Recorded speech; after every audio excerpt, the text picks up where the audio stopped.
How to change character settings in PuTTY. This tutorial assumes you have already opened PuTTY. Now let's learn how to change the character settings.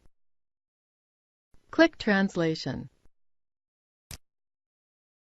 Then click here to show the character set drop-down.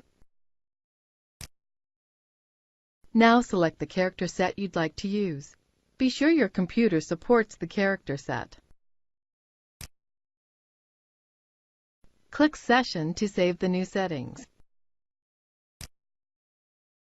That's it! The character set has been changed and saved.